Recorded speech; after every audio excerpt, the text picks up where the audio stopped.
আসসালামু আলাইকুম। সবাইকে স্বাগতম ফাতেমাস কিচেনে নতুন আরও একটি রেসিপি দেখার জন্য। আজকের রেসিপিটি হচ্ছে বাদাম ভর্তা। আমি আজকে বাদাম ভর্তা করেছি আর সেই রেসিপিটি আপনাদের সাথে শেয়ার করব। এই ভর্তাটা খেতে আমার কাছে ভীষণ ভালো লাগে, তাই ভাবলাম আপনাদের সাথে শেয়ার করে ফেলি। সেই জন্য এখানে আমি হাফ কাপের মতো নিয়েছি বাদামটাকে আমি হালকা আঁচে অনেকটা সময় ধরে কিন্তু ভেজে নেব। আর এখানে কিন্তু আপনারা এই বাদামটা তেল দিয়েও ভেজে নিতে পারেন। আমি তেল দিয়ে বাদাম ভাজি না, তেল ছাড়াই ভেজে নেই। আর এদিকে আমার বাদাম ভাজা হয়ে গেছে। এখন চলে আসলাম মরিচ ভাজতে। এখানে আমি 1 টেবিল চামচ সরিষার তেল দিয়ে মরিচটা ভেজে নিলাম। আর এখন দিয়ে দিচ্ছি পেঁয়াজ আর রসুন। যে কোনো ভর্তা করতে তো আমরা পেঁয়াজ আর রসুন ব্যবহার করি। আর এই পেঁয়াজ রসুনটা ভেজে নিলে হয় কি, ভর্তাটা দেখা যায় অনেক সময় খাওয়ার পর থেকে যায়।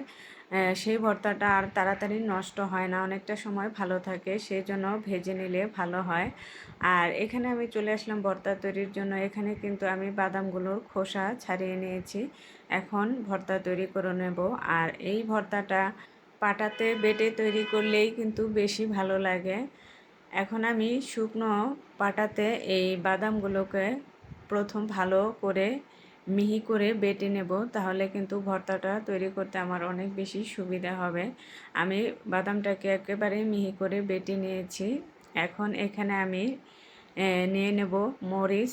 আর আমি যে পরিমাণে ঝাল খাবো সেই পরিমাণে ঝালটা দিয়ে দিচ্ছি। এখানে আমি 3টা মরিচ আর লবণ দিয়ে এখন মরিচটাকে বেটে নেব।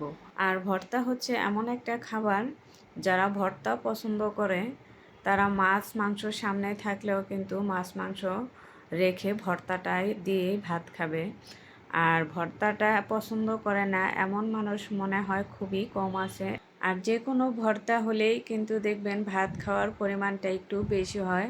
মাছ মাংসতে ভাতটা যতটা খাওয়া না হয়, ভর্তা হলে কিন্তু তার চেয়ে বেশি খাওয়া হয়।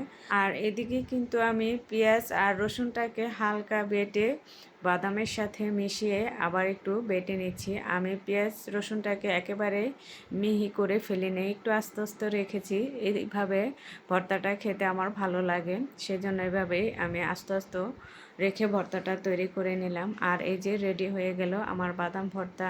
আর আজকে আমার এই বাদাম ভর্তার রেসিপিটি কেমন লেগেছে অবশ্যই কমেন্ট করে জানাবেন। ভালো লাগলে ভিডিওটিতে লাইক শেয়ার করার অনুরোধ রইল। সবাই ভালো থাকবেন, সুস্থ থাকবেন। আল্লাহ হাফেজ।